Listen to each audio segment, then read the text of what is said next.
Seigneur, nous sommes venus te dire que nous t'aimons. Oui, nous sommes venus t'honorer, te louer, te glorifier et nous prosterner devant ton trône. Dans Exode 20, les versets 9 à 12, Dieu nous a laissé ce commandement. Tu travailleras 6 jours et tu feras tout ton ouvrage. Mais le 7e jour est le jour de l'Éternel ton Dieu. Tu ne feras aucun ouvrage, ni toi, ni ton fils, ni ta fille, ni ton serviteur, ni ta servante, ni ton bétail, ni l'étranger qui est dans tes portes. Car en 6 jours, l'Éternel a fait les cieux, la terre et la mer, et tout ce qui y est contenu, et il s'est reposé le 7e jour. C'est pourquoi l'Éternel a béni le jour du repos et l'a sanctifié.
Seigneur de gloire,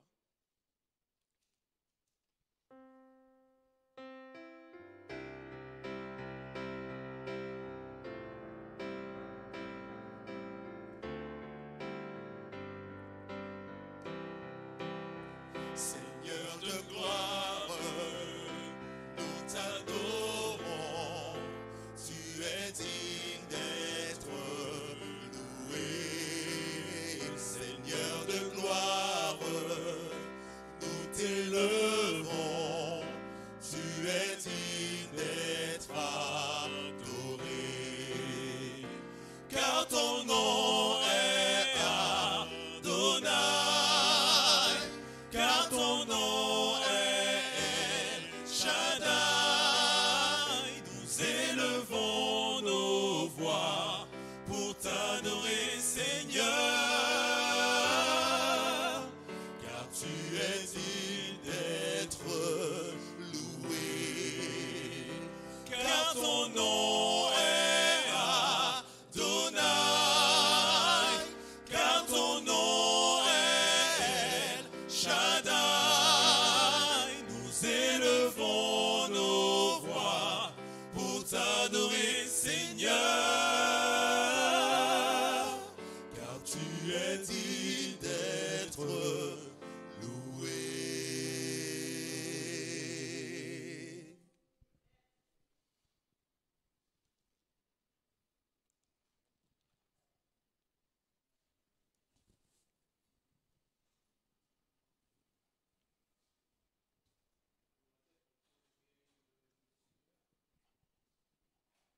Seigneur de gloire, nous t'adorons, car tu es Dieu.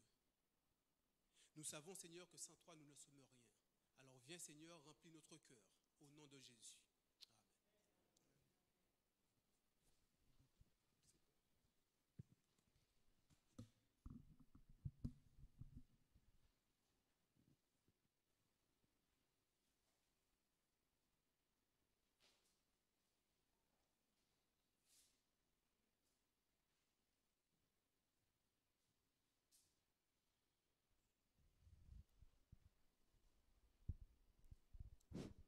Bonjour à tous.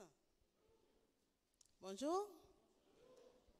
Depuis le début de cette année, nous avons connu tant de choses. En fait, pour moi, oui, mais je ne sais pas pour vous. Donc, je sais qu'on a connu, moi j'ai connu déjà la joie, j'espère que c'est pour vous aussi. La crainte, l'inquiétude, la douleur, la maladie, la crainte, la guérison, mais aussi le réconfort de Dieu. En fait, si nous sommes là ce matin, nous sommes vivants, nous sommes le 361e jour de l'année. Dieu nous a fait grâce et c'est aussi le dernier sabbat de l'année 2020. Donc, c'est pourquoi moi je crie « Ebenezer, Ebenezer », jusqu'ici l'Éternel nous a secourus. Le conseiller Jean et moi vous souhaitent, chers frères, chères sœurs, chers amis internautes, dans la maison de notre Dieu. Bienvenue à tous et bonne adoration. Asseyez-vous et nous allons passer à l'histoire des enfants.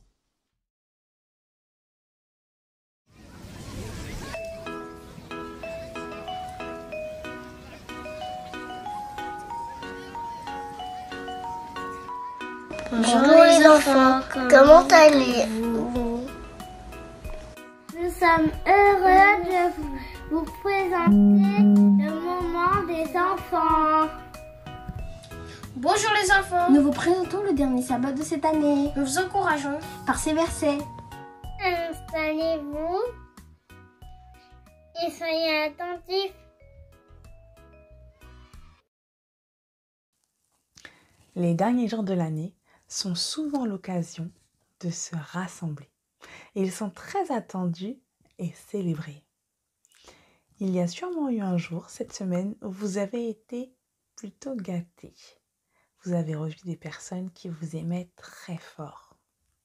Même si certains associent ce moment à Jésus, chaque fin d'année, nous sommes éblouis par les lumières, les musiques, les repas et les cadeaux. Et pour profiter de tout ça, il faut être bien sage. Et ce n'est pas toujours facile, n'est-ce pas? Ne laissons pas ces lumières effacer notre invité.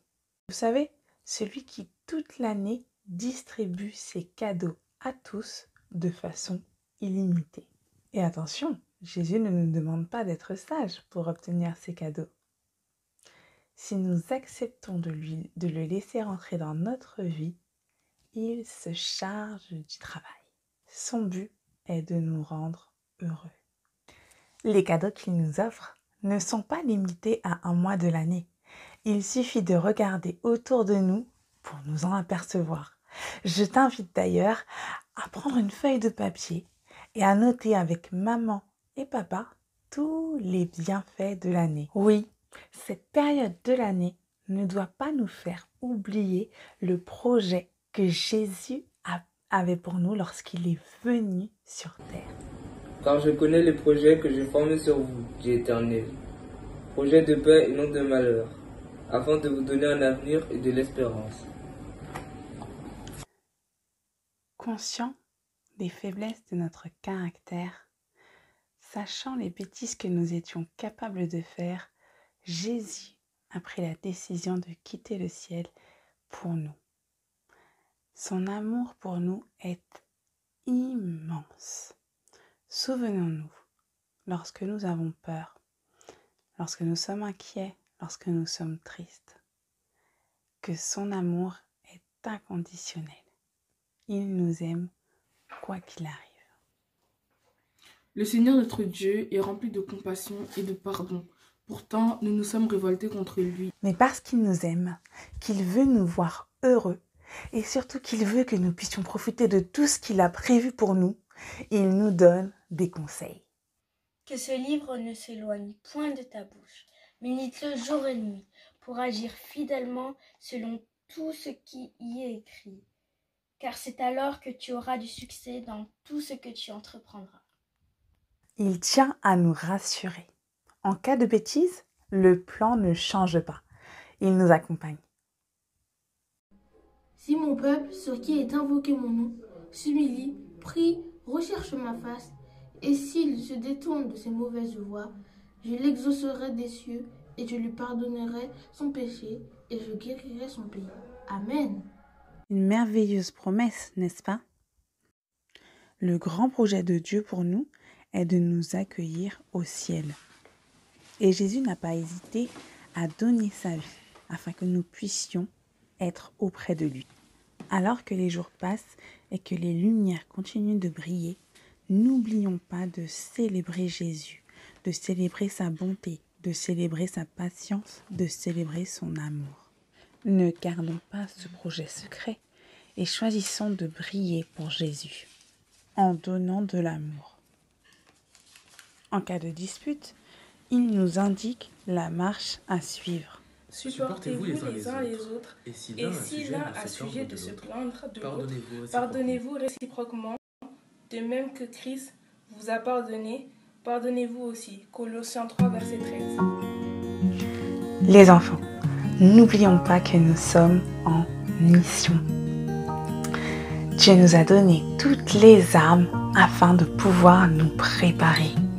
Il nous a donné beaucoup de promesses afin que nous ne puissions pas douter et que si jamais il se passait des imprévus, nous soyons rassurés. Vous savez ce qu'il nous reste à faire? Nous entraîner et rester en prière.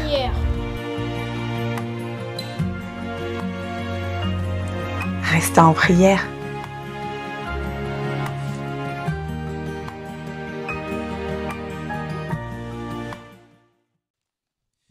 Vous savez ce qu'il nous reste à faire?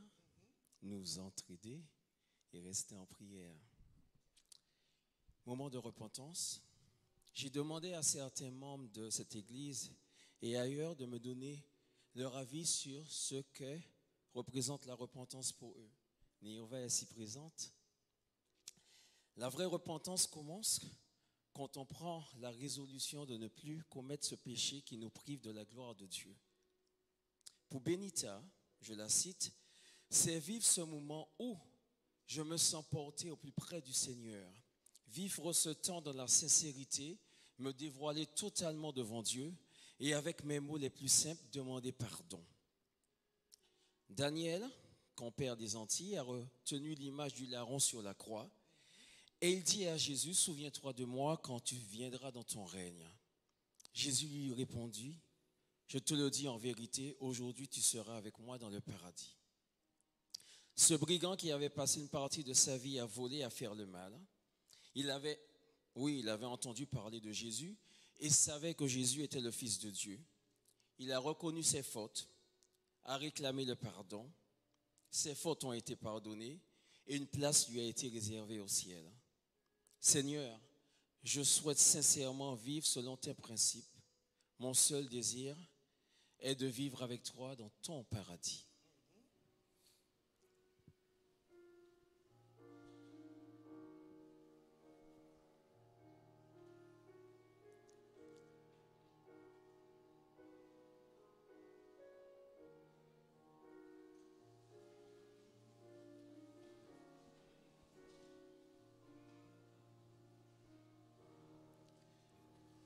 Oh, prends mon âme, prends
Je vous invite, vous qui êtes chez vous et dans cette salle, à prendre la position qui vous est convenable pour la prière.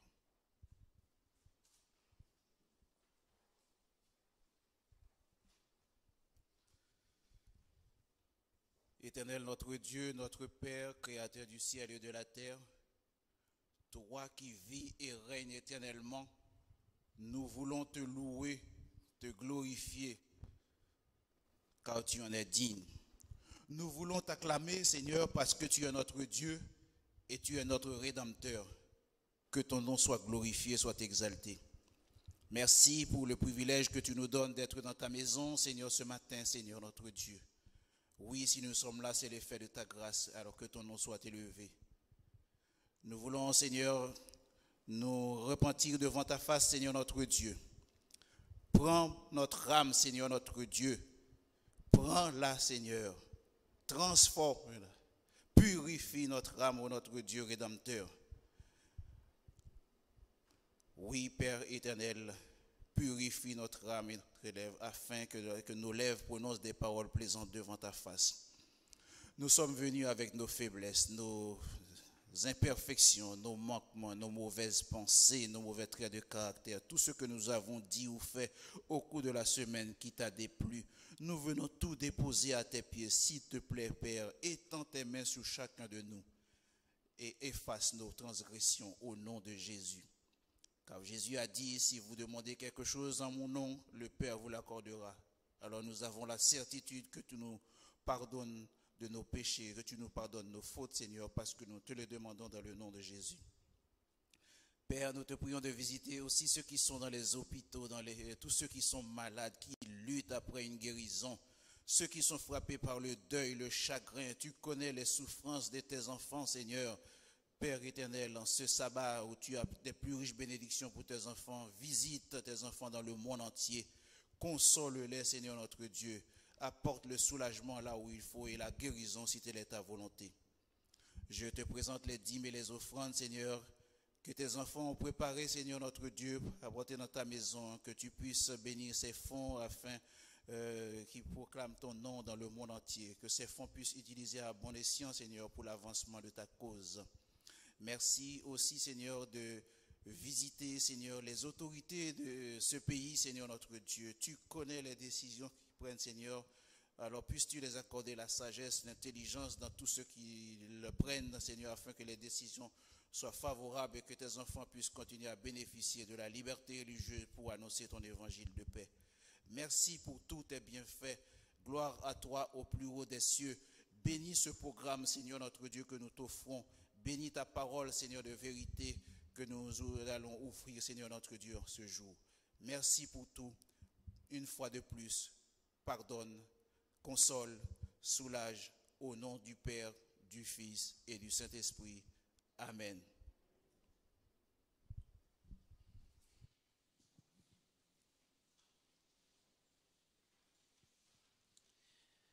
Je suis content de vous voir. Le 5 décembre, on était ici, hein? Oui. Ça faisait bizarre de voir la chapelle vide. Il y avait du monde, une dizaine, mais ça faisait bizarre. J'avais pas de répondant et la louange, on a besoin des gens en face pour faire monter tout ça à Dieu. Je suis content. C'est l'histoire de Louis. Louis est un enfant qui a reçu une éducation chrétienne. Un jour, il a décidé d'abandonner son premier amour, Jésus. Il a donc passé plusieurs années à vivre selon ses désirs. Un jour, il s'est posé, a réfléchi et a pris conscience que sa vie n'était que tristesse. Il était malheureux. Prenant conscience de son état, il a appelé sa mère et lui a demandé conseil. Et sa mère lui a dit, tu sais quoi, mon fils, il te manque Jésus dans ta vie. Il serait grand temps que tu reprennes la route avec lui. Donne-lui ta main et il va te guider. Et si tu es trop faible pour tenir sa main, laisse-le tenir ta main. À l'heure où je vous parle, ce jeune homme est retourné à l'église et sert son sauveur avec joie. Je vais vous parler de Momo. Momo aussi avait reçu une éducation chrétienne. Elle s'était éloignée. Elle avait fait sa vie, elle s'était mariée. Et un jour, en fait, en réfléchissant, elle a compris que ce mariage n'était pas bon pour elle. Donc, pour son bien-être, elle a quitté son mari. Et un samedi, elle arrive à Pierrefitte avec ses enfants. Elle avait bien dormi la veille. Et pendant le service, Momo a envie de dormir. Elle a envie de dormir tellement qu'elle est déconcentrée, elle ne peut plus écouter le message. Elle monte une missive au Seigneur. La réponse a été immédiate. L'attention de Momo est revenue et elle a pu assister, se concentrer sur la prédication. Momo est une femme qui aime le Seigneur et qui travaille activement pour lui. Dans la vie, tout est question de choix. Choisir, c'est renoncer. Quand on choisit Jésus, on renonce au mal. Quand on choisit Jésus, on fait également le choix du ciel et de la vie éternelle. Ce Jésus dont je vous parle est un ami bienveillant. Il est soucieux de mon bien-être. Il me protège dans chaque moment de ma vie. Il a fait le choix de se faire homme et de prendre ma place sur cette croix afin de m'assurer la vie éternelle. Avec lui à mes côtés, je ne crains rien. Quel ami fidèle et tendre. Alors, vous étiez absent de l'église, présent sur Zoom et sur YouTube. J'aimerais que les bras soient décroisés. Quand vous êtes comme ça, en fait, vous êtes fermé aux gens. Effectivement, il fait froid, mais laissez-vous porter, laissez vos ailes se déployer, c'est mieux. Vous avez un masque, mais je veux voir vos yeux pétillants. Ça fait plaisir de vous voir. Quel ami fidèle et tendre.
Disons-lui toutes nos craintes. Disons-lui toutes nos craintes. Ouvrons-lui tout notre cœur. Ouvrons-lui tout notre cœur. Bientôt ces paroles saintes nous rendront le vrai bonheur.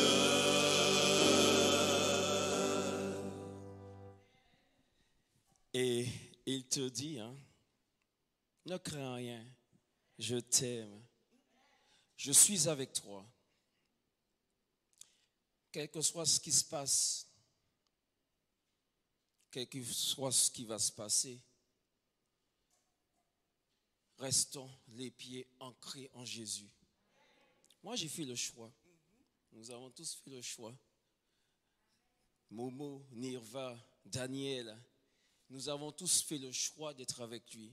Quel que soit ce qui se passe, il est au contrôle de tout. Faisons-lui confiance. Ne crains rien, je t'aime.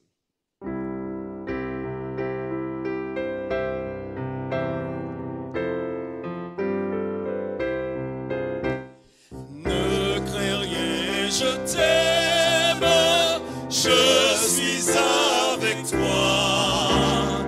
Promesse suprême qui soutient ma foi. L'ensemble vallée n'a plus de terreur. L'âme consolée, je marche avec mon Sauveur. Non, jamais tout seul. Non, jamais tout seul. Jésus, mon Sauveur, me garde. Je ne suis jamais tout seul. Non, jamais tout seul. Non, jamais tout seul. Jésus, mon Sauveur, me garde. Je ne suis jamais tout seul. L'aube matinière ne nuit qu'au beau jour. Jésus, ma lumière, m'éclaire toujours. Quand je perds de vue l'astre radieux, à travers la nuit, Jésus me montre les cieux. Non, jamais tout seul. Non, jamais tout seul. Jésus, mon Sauveur, me garde. Jamais ne me laisse seul. Non, jamais tout seul. Non, jamais tout seul. Jésus, mon Sauveur, me garde. Je ne suis jamais tout seul. Les dangers, Laissez venir, ils peuvent arriver. Jésus est là. Et il contrôle tout. Alléluia. m'entourent, plus près est Jésus, qui dans le voyage me redit c'est moi. Ne crains rien, courage, je suis toujours avec toi. Non, jamais tout seul. Non, jamais tout seul. Jésus, mon Sauveur, me garde. Je ne suis, je laisse seul. Non, jamais tout seul. Non, jamais tout seul. Jésus, mon Sauveur, me garde. Je ne suis jamais tout seul. Non, non, non, non, jamais tout seul. Non, jamais tout seul. Jésus, mon Sauveur, me garde. Non, ne me laisse seul. Non, jamais tout seul. Non, jamais tout seul. Jésus, mon Sauveur, me garde. Je ne suis jamais tout seul. Il a arrêté le chant, mais c'est pas fini. Non, jamais tout seul. Non, jamais tout seul.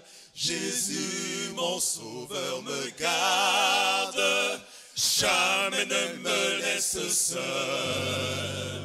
Non, seul, non, jamais tout seul. Jésus, mon sauveur, me garde. Je ne suis jamais tout seul.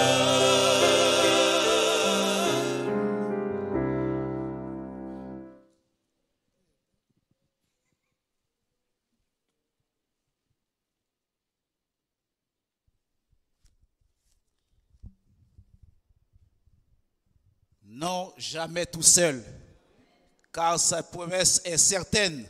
Je suis avec vous tous les jours jusqu'à la fin du monde.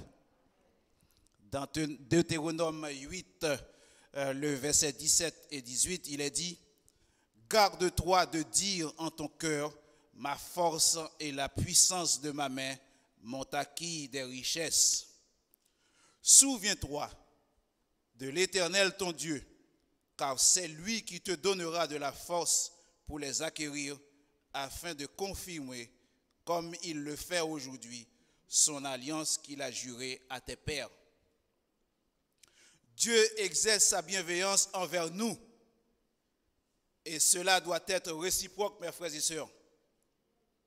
Ellen White nous dit: une bienveillance pratique donnera la vie spirituelle à beaucoup de cœurs qui professent la vérité, mais qu'ils se perdent dans les ténèbres.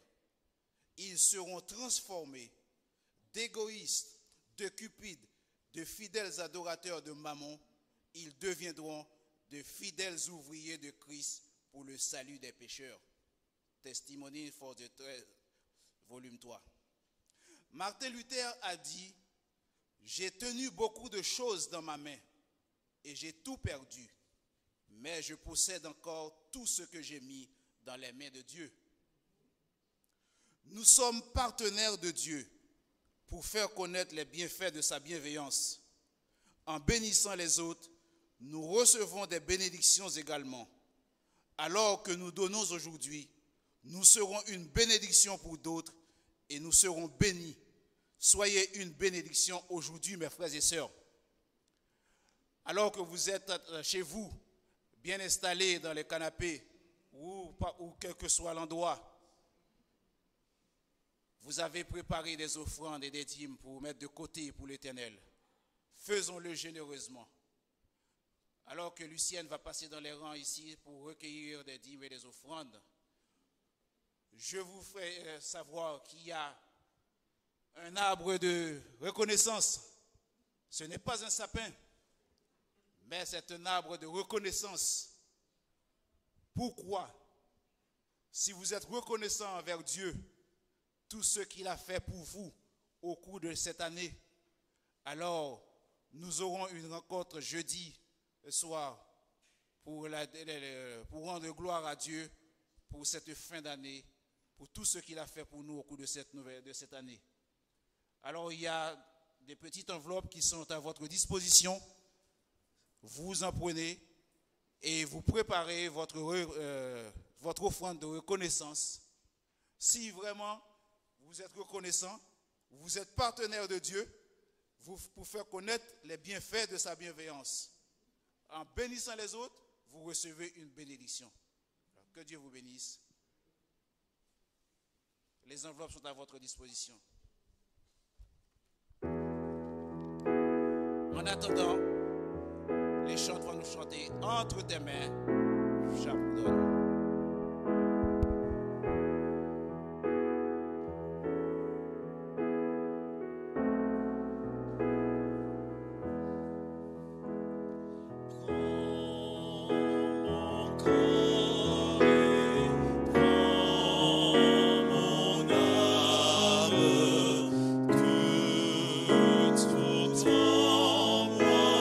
Sois de toi.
Esther 4, versets 13 et 14. J'ai lu pour vous en version Parole de vie. Il lui fait dire ceci. Ne t'imagine pas que toi seul, parmi tous les Juifs, tu pourras échapper au danger parce que tu vis dans le palais royal. En effet, si tu refuses d'intervenir maintenant, les Juifs recevront des lettres d'ailleurs et ils seront sauvés. Mais toi, tu seras tué et ta famille n'existera plus. Et qui sait, c'est peut-être pour une situation pareille que tu es devenue reine. Amen.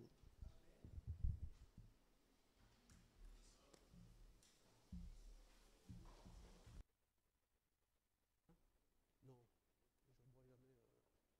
je ne bois jamais quand je prêche. Je bois avant et après. Merci.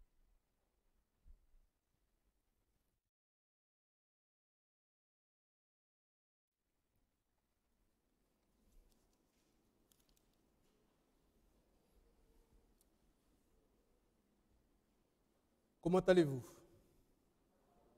Ça va? Ça fait rêver de dire ça parce qu'en principe, quand on vient ici, il n'y a personne. Donc là, on arrive, on voit du monde, ça fait déjà vraiment plaisir, ça fait du bien. Je vous salue vraiment tous fraternellement, Jésus. Vraiment, que vous soyez dans la chapelle, que vous soyez dans les salles annexes et surtout la grosse majorité qui se trouve derrière leur écran sur le net, je vous dis vraiment, je prie vraiment que le Seigneur vous bénisse d'une bénédiction qui n'est suivie d'aucun chagrin. Mais en ce matin, je m'adresse à toi qui passes par des moments difficiles, toi qui es couché sous ton lit de douleur, toi qui as perdu un être cher. Je prie vraiment le Seigneur que tu continues de tenir bon, car je sais que ce n'est pas simple. Mais tiens bon, on a entendu d'ailleurs le chant et les chœurs qui nous ont vraiment narré comment Jésus est bon, comment Jésus est près de chacun d'entre nous, comment il nous aime et comment surtout il ne nous laisse pas tomber. Alors je te dis vraiment, tiens bon, ne lâche rien parce que ta délivrance approche bientôt. La semaine dernière, pendant l'école du sabbat, il était fait mention des choix que nous faisons tous les jours. Et il y avait cette petite anecdote en disant, j'ai 2 cravates, lequel dois-je choisir pour aller avec mon costume? Le rouge ou le gris? Tout au long de notre vie, nous avons des choix à faire. À chaque instant de notre vie, nous avons des choix à faire. Et même si des fois, nous avons des conseils par-ci, par-là, au final, la décision nous revient. C'est nous qui prenons la décision. Alors, quel choix faire? Quel choix faire? Quelle décision prendre? D'autant plus que nous savons que chaque choix, chaque décision que nous prenons a une conséquence. Ces choix n'ont pas des conséquences seulement pour nous, mais ces choix ont des conséquences sur tous ceux qui nous entourent, tous ceux que nous côtoyons, sur notre famille, sur nos collègues de travail, nos frères et sœurs de l'Église, sur nos voisins, même sur une personne qu'on va rencontrer ne serait-ce qu'une fois qu'on va partager avec. Tout ce qu'on va faire, tout ce qu'on va dire aura un impact sur moi, mais aussi sur l'autre. Une fois, j'avais cette discussion avec quelqu'un et je lui disais exactement cela et il m'a dit, puisque c'est comme ça, mais je ne ferai pas de choix. Et à moi de lui rétorquer, mais même le fait de ne pas faire de choix, c'est de faire un choix de ne pas faire de choix. Toute notre vie durant, nous sommes amenés à faire des choix. Et quand nous ne faisons pas de choix, c'est que nous laissons le choix à l'autre de le faire pour nous. Imaginons qu'il y a une élection et vous vous dites, moi, ça ne me convient pas, je n'irai pas voter. Au final, ceux qui ont été votés ont fait le choix pour vous. Donc, il est vraiment important de comprendre que le choix nous incombe et comprendre aussi que nous devons faire le bon choix. Aujourd'hui, nous sommes le 26 décembre 2020. Nous sommes en fin d'année. Et il est courant de regarder en arrière, regarder qu'est-ce qui s'est passé dans l'année écoulée. Et après cela, on fait des choix. On se dit, pour l'année à venir, je projette de faire ça, je projette de faire ci, je projette de faire ça. Et bien entendu, chaque année, bien sûr, des fois ça marche, des fois ça ne marche pas. Il y a des choix qui sont simples, des choix qui sont beaucoup plus compliqués, des choix qui font mal, mais qui sont nécessaires à prendre. Et c'est pour cela que j'ai choisi aujourd'hui une histoire dans la Bible où une personne a eu un choix à faire, un choix extrêmement difficile pour elle. Cette personne, vous avez entendu le texte de base, elle s'appelle Esther. Esther a dû faire un choix vraiment super important. Et d'ailleurs, dans le livre d'Esther, chapitre 4, verset 13, que nous a lu Paul Armel tout à l'heure, que j'aimerais qu'on puisse reprendre. Donc, dans le livre d'Esther, Esther 4, le verset 13, il nous est dit: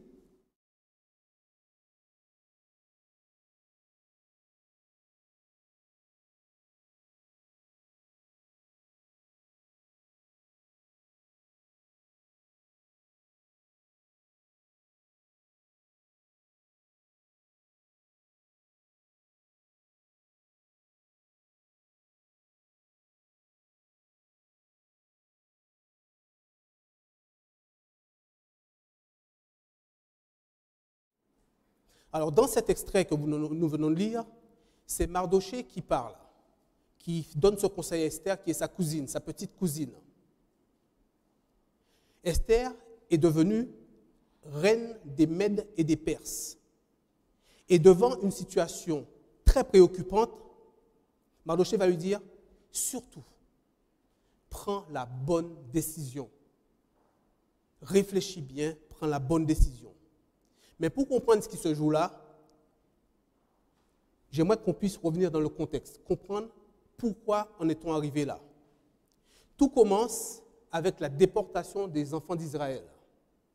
Babylone est venue, a attaqué Israël et a déporté des centaines de milliers de personnes.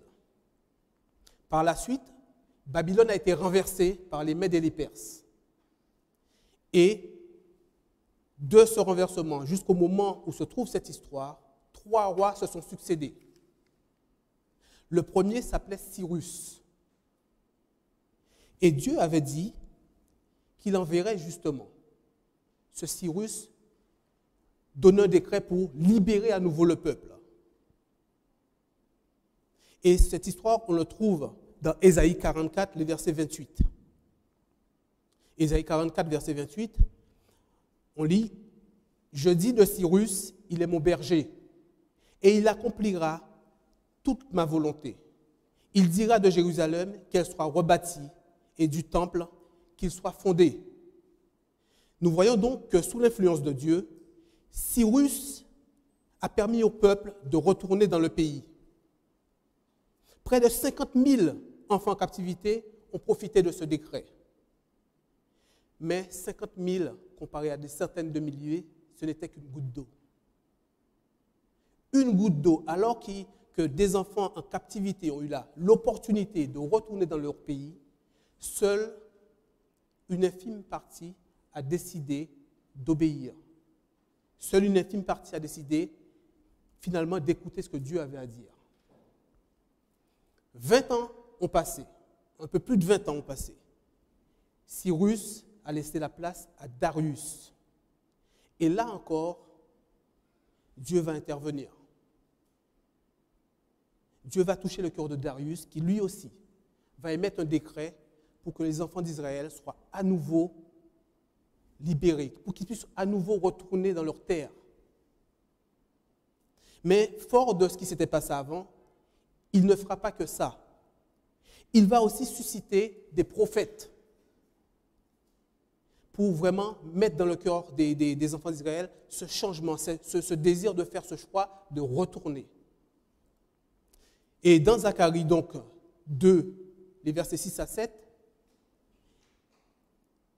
ceci est écrit: fuyez, fuyez du pays du septentrion, dit l'Éternel, car je vous ai dispersés aux 4 vents des cieux. sauve-toi Sion, toi qui habites chez la fille de Babylone. Sauve-toi Sion. Mais là encore, Cyrus a parlé, Darius a parlé, des prophètes ont prophétisé. Mais malgré ça, le peuple a préféré rester à Babylone. Mais ce qui se jouait, mes amis, pendant ce temps-là, qu'est-ce qui s'est passé? Darius a cédé place à quelqu'un d'autre. Et cette autre personne s'appelait Assuérus, ou encore Xerxès le Grand. Et là, par contre, ce n'était plus la même histoire. Plus du tout la même histoire. Car au temps d'Assuérus, c'est là que s'est joué le destin de tout Israël, tous ceux qui étaient en captivité. Ils avaient des choix à faire. Depuis longtemps, Dieu, connaissant toutes choses, leur a dit « Quittez Babylone, retournez, je vous donne tout ce qu'il faut. J'ai incliné le cœur des rois pour vous permettre de partir. J'ai investi mes prophètes pour vous dire de partir. » Mais là, rien n'y fait. Ils sont restés où ils étaient. Si nous disons que Dieu est omniscient, omniprésent, omnipotent, si nous disons que Dieu est tout-puissant, pourquoi avons-nous tant de mal à obéir? Pourquoi, malgré tout l'effort qu'il déploie, nous avons encore le cou si raide? Pourquoi attendons-nous toujours, et ça je parle déjà pour moi, pourquoi attendons-nous déjà toujours que les choses tournent mal pour enfin aller à Dieu et écouter ce qu'il a à nous dire? Dieu est omniscient, je viens de vous le dire. Il sait tout. Alors mes amis, quand il nous dit de partir, partons. N'attendons pas. Quand il nous dit de partir, partons. Ne regardons pas à l'instant présent. Ne regardons pas que pour l'instant tout va bien. Et puis j'ai aucun signe qui me dit que les choses vont mal tourner. Alors pourquoi je partirais? Si Dieu me dit de partir, si je sais qui il est, si je lui fais confiance, je pars. Et d'ailleurs, dans la Bible, on a pas mal d'histoires comme cela. Pendant le temps de Noé, Dieu lui a dit construire un bateau, ça va être le déluge. Pendant 100 ans, il a prévenu les habitants, les antédiluviens. Personne n'a porté attention à ce qu'il disait. Et au temps du déluge, tout le monde est mort. Jésus aussi, d'ailleurs, avait dit, avant de partir, que des temps troubles allaient arriver pour le peuple de Jérusalem. Il leur a dit, surtout, quand vous verrez les signes, fuyez. Là encore, beaucoup ont perdu la vie. Alors nous, mes amis, nous sommes encore là. Et Dieu n'arrête pas de nous prévenir. Et d'ailleurs, on a des signes constamment. N'attendons pas de faire le bon choix. N'attendons pas de faire le bon choix. Alors, comment ça s'est passé? Pendant le règne d'Assuérus, il y a un homme qui va faire son entrée dans l'histoire. Cet homme-là s'appelle Haman, ou Haman. Haman est devenu quasiment le premier ministre donc, du règne d'Assuérus. Et Haman avait un problème avec Mardoché. Parce qu'Haman voulait que tout le monde puisse l'adorer. Mais Mardoché, qui était un juif et qui croyait en son Dieu, s'est dit à toute bonne foi, de toute façon, je ne peux en aucune manière me mettre à genoux devant un homme, puisque seul Dieu mérite d'être adoré, n'est-ce pas? Seul Dieu mérite d'être adoré. Mais Haman, lui, il n'a pas accepté cela.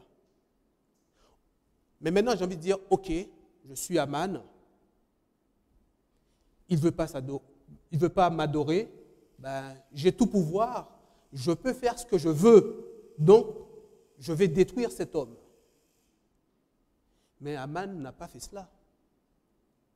Haman ne s'est pas contenté de vouloir faire du mal à Mardoché, il a décidé de tuer tous les Juifs. Alors on se dit, mais pourquoi? Pourquoi, si c'est un seul bonhomme qui t'embête, pourquoi tu veux détruire toute une catégorie de personnes? Pour comprendre cela, il faut savoir qui est Aman. Dans le chapitre 3 du livre d'Esther, il est dit qu'Aman était fils d'Aménata, l'Agadite. Dans 1 Samuel 15:8, on apprend qu'Agad est le titre des rois d'Amalek. Est-ce que le mot Amalek vous dit quelque chose? Non. Alors, Amalek, vous savez, c'est le premier peuple qui s'est mis au travers des chemins des enfants d'Israël quand Dieu les a libérés d'Égypte. Dans Deutéronome 25:17 à 18, c'est Dieu qui parle, il va dire ça. Souviens-toi de ce que fit Amalek pendant la route, lors de votre sortie d'Égypte, comment il te rencontra sur le chemin et sans aucune crainte de Dieu, tomba sur toi par derrière, sur tous ceux qui se traînaient les derniers, pendant que tu étais là et épuisé. Dans Exode 17:16, à nouveau Dieu va dire, parce que la main a été levée sur le trône de l'Éternel, il y aura guerre entre l'Éternel contre Amalek, de génération en génération. Voilà qui est Aman en vérité. Aman, ce n'est pas n'importe qui. Aman se trouve être carrément l'adversaire même de Dieu. Donc du coup, l'adversaire de Dieu, l'adversaire de tous les enfants de Dieu. Donc, on comprend bien pourquoi, en fait, son but ultime derrière Mardoché, ce n'était pas Mardoché, mais c'était tous les enfants d'Israël. Alors, comment il va s'y prendre? Comment il va faire ça? Il va tromper le roi, Xerxès ou Azuréus. Il va faire de fausses accusations et l'amener à publier un décret. Ce décret a pour but de détruire tous les Juifs. Car il va dire au roi, ce peuple-là, ils ne te connaissent pas, ils ne t'obéissent pas, c'est un danger pour toi. La seule façon de faire quelque chose pour que ton règne puisse continuer, c'est de les détruire. Et là donc, le roi va accepter et va mettre un décret. Et un jour va être donné pour que, en même temps, tous les Juifs soient exterminés. Tous les Juifs, sans exception, soient exterminés. Quand c'est venu aux oreilles, justement, des Juifs, il y a eu vraiment une grosse angoisse. C'était super compliqué. Ils jeûnaient, ils priaient, ils portaient le sac. Mais rien n'y faisait. Quand les Mèdes et les Perses ont un décret, quand ils ont signé avec leur sceau, c'est irrémédiable. Ça doit se faire. On ne peut pas changer. Même le roi ne peut plus revenir en arrière. Mais j'ai envie de vous dire, quand l'Éternel, dans son omniscience, dans son amour, avait insisté pour que le peuple puisse sortir de là, quand il a suscité Cyrus, Darius, les prophètes, sortez de là. Personne n'a obéi. Et aujourd'hui, au moment où ça se passe, on voit pourquoi. Quelle en est finalement la conclusion de l'histoire. Si j'étais Dieu, merci Seigneur, je ne le suis pas, j'aurais dit, tant pis pour vous, je vous avais prévenu. Mais je glorifie le nom de Dieu parce qu'il n'est pas comme moi. Il n'est pas comme ça. Parce que là encore, Dieu agit. Il agit. Et là, Dieu a tout prévu. Et il va susciter justement Esther pour faire ce qu'il fallait. Ce n'est pas le caractère de Dieu de faire tout et n'importe quoi. Dieu est amour et malgré notre persistance à désobéir, si nous nous repentons, et je dis bien si nous nous repentons et nous revenons de notre mauvaise voie, il nous vient en aide. Et même la situation qui nous paraît désespérée, il le change. ayons vraiment confiance en Dieu. Là où les portes sont fermées, que les hommes ferment les portes, Dieu les ouvre. Et quand il les ouvre, personne ne peut les refermer. Quand les hommes ouvrent des portes de la tromperie pour nous, Dieu les ferme. Et quand il les ferme, personne ne peut les ouvrir. Nous avons l'impression des fois, et je suis sûr que chacun d'entre nous, on a déjà fait l'expérience, que des fois la situation est sans issue. Quoi qu'on fasse, ça tourne mal. Mais aujourd'hui, je vous fais une confidence.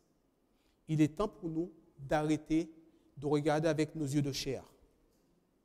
Mais aujourd'hui, regardons avec les yeux de la foi. Parce qu'avec Dieu, tout est possible.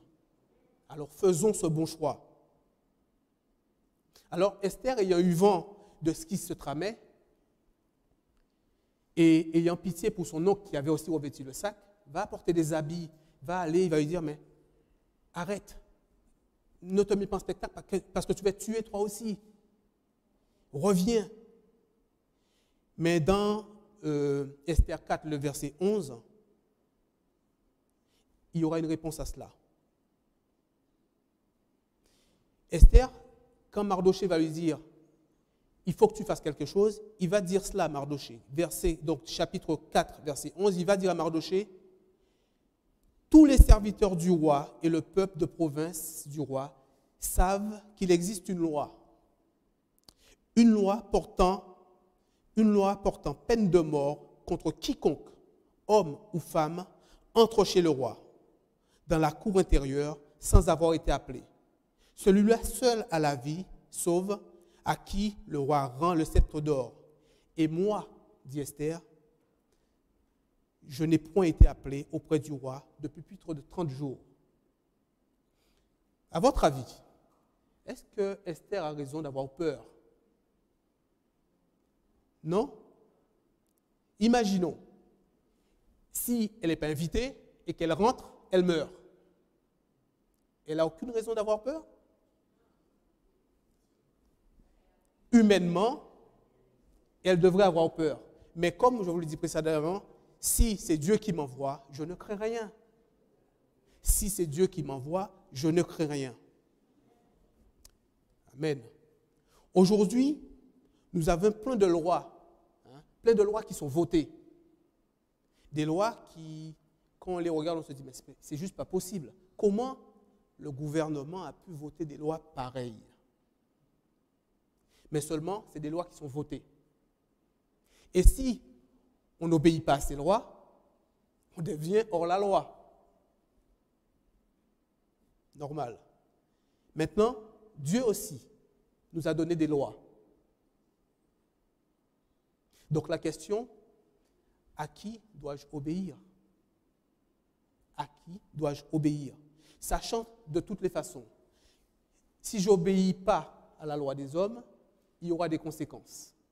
Mais si je n'obéis pas à la loi de Dieu, il y aura aussi des conséquences. À qui j'obéis? Quel choix vais-je faire? Mardoché va répondre à Esther.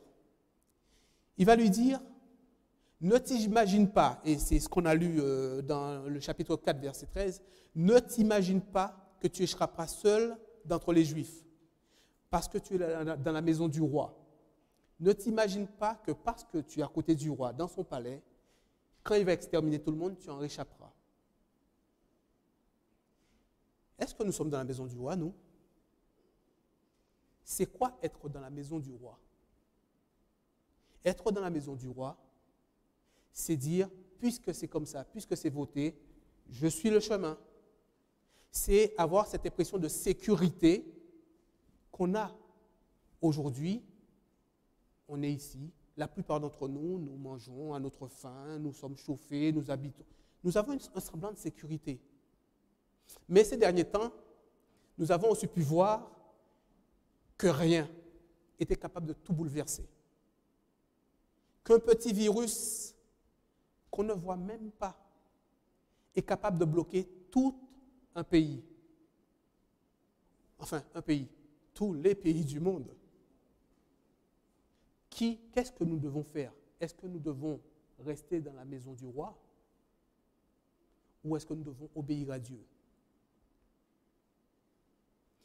Mardochée va dire encore à Esther, car si tu te tais maintenant, Esther, le secours et la délivrance surgiront d'autre part. Le secours et la délivrance surgiront d'autre part. Ça aussi, il faut que nous en soyons confiants. Dieu aujourd'hui, et là je parle pour ceux qui disent appartenir à Dieu, Dieu aujourd'hui nous a confié une mission. Jésus nous a dit, allez et prêchez la bonne parole. Allez, dites à ceux qui ne le savent pas encore qu'il y a une libération dans le nom de Dieu. Allez, partagez. Dites qu'il y a de la joie dans le Seigneur. Dites qu'il y a de la paix dans le Seigneur. Mais que faisons-nous vraiment, nous? Est-ce que nous faisons ce que Dieu nous dit? Ou est-ce que nous pouvons nous cacher, nous cachons derrière, comme Esther? Tu sais, il y a une loi qui est donnée. On me dit de mon travail, il ne faut surtout pas parler de l'évangile. Donc, j'obéis. C'est la loi. On me dit qu'il ne faut pas faire de prosélytisme. C'est la loi. Je suis obligé d'obéir parce que sinon je peux être emprisonné. Comprends ça. Je ne peux pas faire tout ce que je veux. Si on ne fait pas le job, la parole de Dieu nous dit de toute façon, les pierres crieront. Quoi qu'on fasse, peu importe notre décision, la parole sera prêchée. Mais elle sera prêchée sans nous. Qui je suis? Quelle est ma décision? Est-ce que je suis Dieu ou est-ce que je suis les hommes? D'ailleurs, c'est Pierre. D'ailleurs, quand on lui avait interdit de prêcher, il avait dit, mais je ne peux pas faire autrement. Plutôt que Dieu, que les hommes. Je sais qui est Dieu. Je ne peux pas faire autrement. Fais ce que tu veux, mais moi, je vais dans cette ligne-là. C'est Dieu que je suis. Qui est-ce que je suis? Et Mardochée va continuer, va dire à Esther, et d'ailleurs, si tu ne le fais pas, non seulement nous, on sera libérés, mais toi et la maison de ton père, vous mourrez. Aujourd'hui encore, effectivement, Dieu nous a donné une mission. Si nous ne faisons pas la mission que Dieu nous donne, si nous n'obéissons pas à Dieu, à son retour, ceux qui devraient être sauvés seront sauvés. Mais nous serons perdus. Mais ça ne reste pas sur une note négative, parce que Mardochée va tendre une perche à Esther. Il va lui dire, et qui c'est, Esther? Si ce n'est pas pour un temps comme cela que Dieu t'a placé là où tu es placé en tant que reine. Réfléchis bien à cela, Esther. Si tu es là aujourd'hui, c'est peut-être pour une raison valable. C'est peut-être pour cela. Dans son omniscience, Dieu le savait, il t'a placé là, Esther. Fais confiance à Dieu. Et à vous aussi, je vous dis aujourd'hui, si vous êtes là aujourd'hui, vous entendez ce message, si Dieu vous a placé dans ce travail-ci, dans cette commune-ci, dans ce voisinage, peut-être que c'est pour un temps comme cela. Peut-être que vous avez réellement une action à mener là. Peut-être que vous avez des choses à faire, un cœur à changer. N'hésitez pas. Faites confiance à Dieu, allez-y. Alors, bien sûr, comme toutes les histoires, la plupart des histoires, il y a un happy end. Et l'histoire nous dit qu'Esther, forcément, a fait le job. Elle a été, bien sûr, elle s'est préparée, elle a prié, mais au final, le peuple a été libéré et Aman a été détruit. Cette histoire, aujourd'hui, les Juifs la fêtent tous les ans, sous le nom de Purim.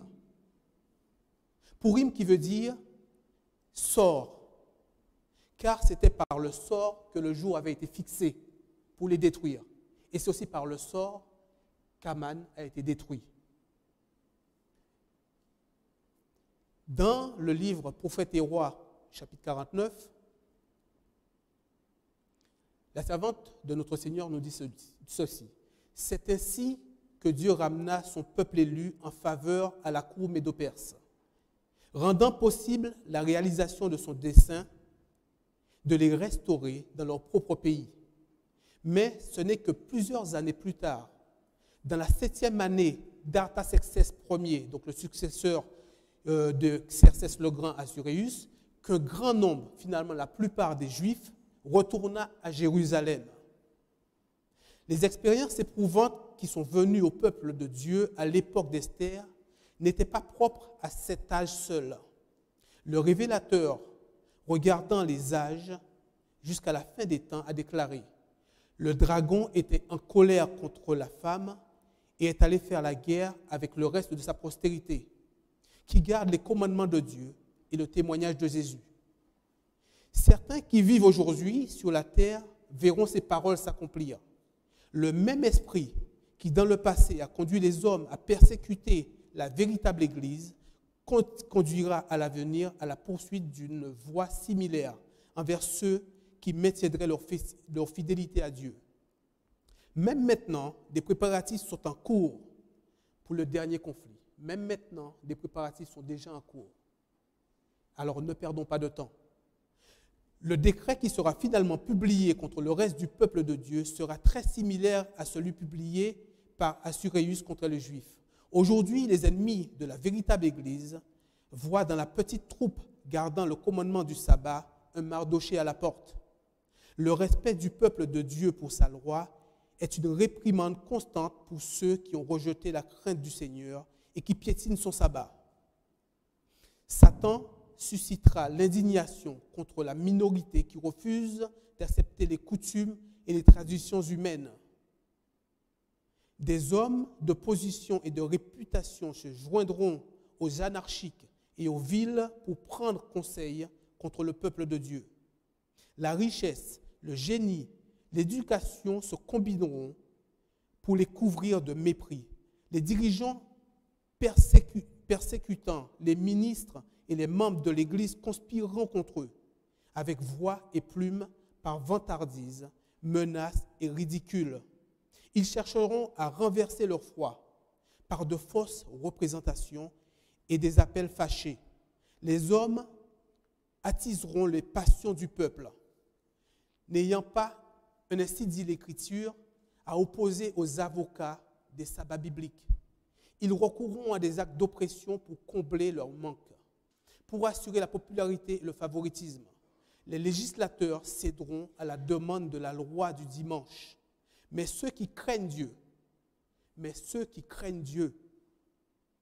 ne peuvent accepter une institution qui viole les préceptes du décalogue. Sur ce champ de bataille se déroulera le dernier grand conflit dans la controverse entre la vérité et l'erreur. Et nous ne sommes pas en reste sur la question. Aujourd'hui, comme au jour d'Esther et de Mardochée, le Seigneur confirmera sa vérité à son peuple. Mes amis, en fait, ce n'est pas compliqué. Depuis ce matin, on parle de choix. Nous avons vraiment un choix à faire. Un choix aux portées éternelles pour nous.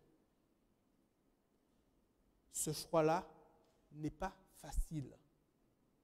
On aura l'impression des fois de perdre la tête. On a l'impression que des fois, rien ne fonctionne. Mais mes amis, la victoire est déjà acquise. Dieu a déjà remporté la victoire. C'est une réalité.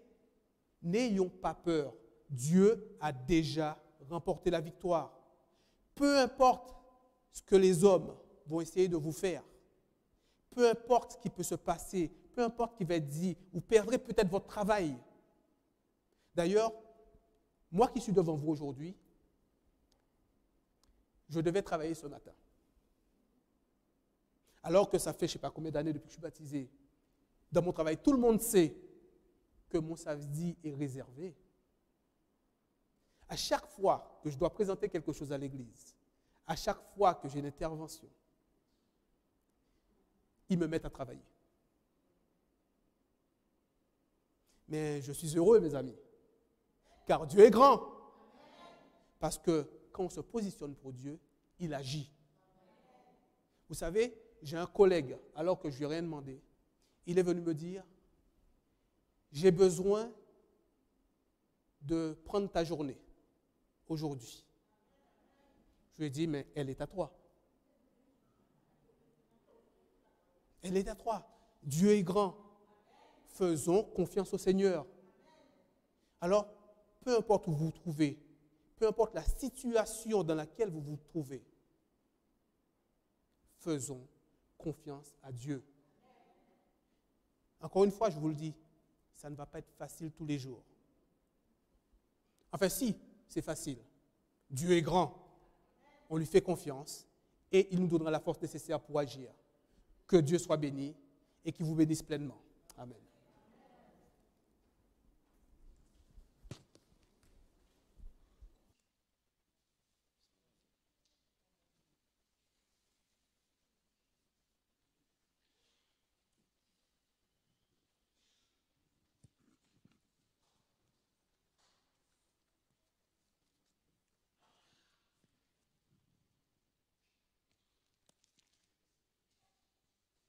On va se lever et on va terminer avec ce chant, toujours ta divine présence.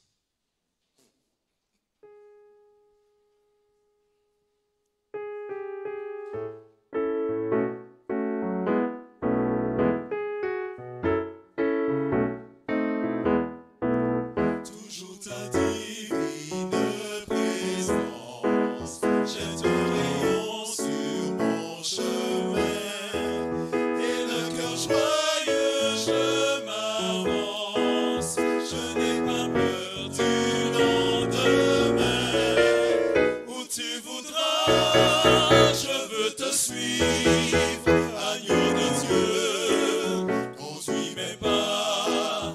Vivre sans toi, ce n'est pas vivre, je ne puis être où tu n'es pas, oh que jamais.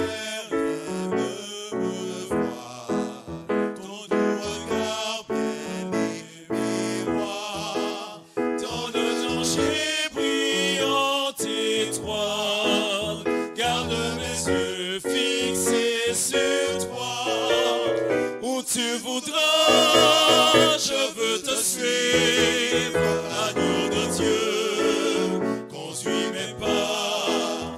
Vivre sans toi, ce n'est pas vivre, je ne puis être où tu n'es pas. Auprès de toi, la vie est belle, c'est le bonheur, la liberté.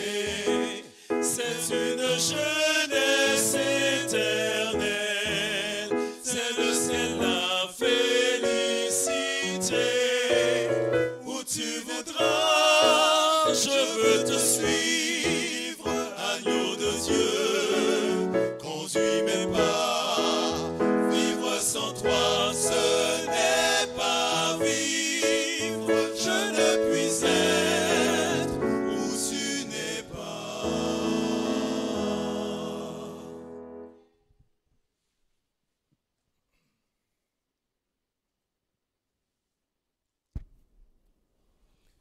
Inclinons la tête pour la prière. Oui, Seigneur, tu es grand, tu es bon, tu es magnifique, tu es tout-puissant. Et je ne puis être où tu n'es pas, Seigneur. Nous voulons vraiment, Seigneur, te demander ton Saint-Esprit, afin, Seigneur, que nous puissions rester toujours dans tes plans, afin que nous puissions toujours rester, Seigneur, sous ta divine protection, dans ton amour. Remplis-nous de ta sagesse, remplis-nous de ton amour.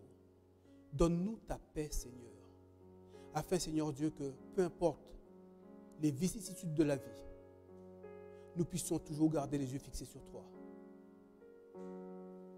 Sois avec chacun des familles représentées, Seigneur Dieu, ici, sous le net, dans les salles annexes. Bénis, fais du bien à ton peuple, Seigneur, au nom de Jésus. Amen.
Inclinons la tête pour la bénédiction. Que vous soyez sur le net, dans les salles, dans la chapelle, en ce dernier sabbat de l'année, que le Dieu de paix vous sanctifie lui-même tout entier et que tout votre être, l'esprit, l'âme et le corps soient conservés irrépréhensibles lors de l'avènement de notre Seigneur Jésus-Christ. Allons en paix au nom de Jésus. Amen.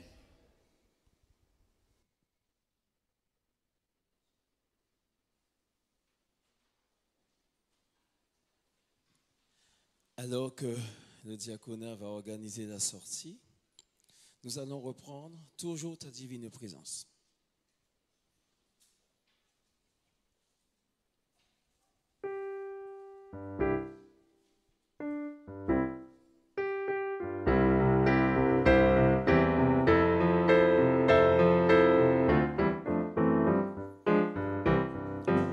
Toujours ta divine présence, jette un rayon sur mon chemin, et le cœur joyeux je m'avance, je n'ai pas peur du lendemain, où tu voudras, je veux te suivre, agneau de Dieu, conduis mes pas.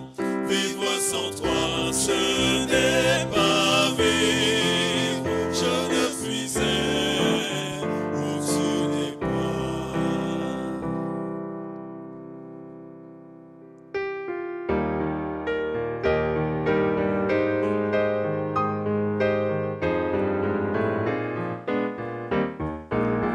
Où jamais rien ne me fera. Ton doux regard bien-aimé roi, dans le danger brillant étoile, garde mes yeux fixés sur toi. Où tu voudras, je veux te suivre, agneau de Dieu, conduis mes pas. Vivre sans toi, ce n'est pas vivre. Je ne puis être où tu n'es pas. Auprès de toi, la vie est belle. C'est le bonheur, la liberté. C'est une jeunesse éternelle. C'est le ciel, la félicité. Où tu voudras, je veux te suivre, agneau de Dieu, conduis mes pas. Vivre sans toi, ce n'est pas vivre. Je ne puis être où tu n'es pas. Bon sabbat.